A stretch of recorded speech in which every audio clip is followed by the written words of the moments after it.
प्राचीन भारत के मध्य में चंद्रपुर नाम का एक छोटा राज्य था। यहाँ की प्राकृतिक सुंदरता, हरे भरे जंगल, चमकती नदियां और ऊंचे पहाड़ दूर दूर तक मशहूर थीं। इस राज्य पर राजा उदयवीर का शासन था।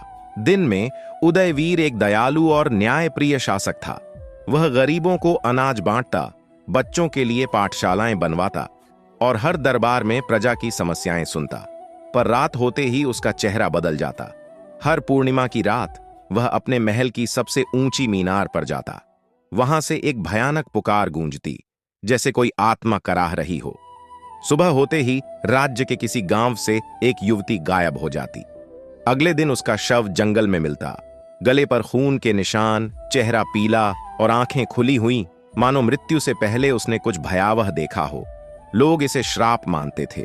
कुछ बुजुर्ग कहते यह जंगल का राक्षस है, कुछ इसे देवताओं का क्रोध बताते। पर कोई उदयवीर पर शक नहीं करता था, क्योंकि उसकी नेकी की कहानियां हर घर में गूंजती थीं। फिर भी पूर्णिमा की रात को गांव सन्नाटे में डूब जाते। माएं अपनी बेटियों को घर में बंद कर देतीं और पुरुष रात भर पहरा देते।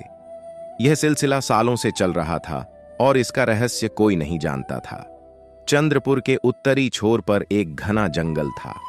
वहां एक छोटी झोपड़ी में मालती नाम की विधवा अपनी पोती चांदनी के साथ रहती थी। मालती जंगल की जड़ी बूटियों से औषधियां बनाती और गांव वालों की मदद करती।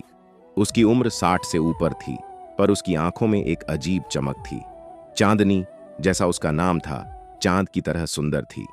उसकी बड़ी बड़ी आंखें, लंबे काले बाल और मासूम मुस्कान हर किसी को मोह लेती थी। वह जंगल के फूलों से मालाएं बनाती और गांव में बेचती। दोनों का जीवन सादा था, पर उनके बीच का रिश्ता अनमोल था। एक शाम मालती जंगल से लौटी तो देखा कि चांदनी एक पेड़ के नीचे बैठी कुछ गुनगुना रही है। उसने पूछा, क्या गा रही हो बेटी?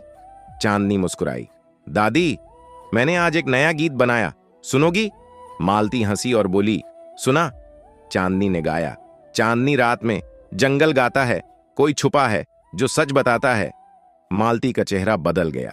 उसने कहा, यह गीत अच्छा है, पर ऐसी बातें मत सोचा कर। चांदनी ने पूछा, क्यों दादी?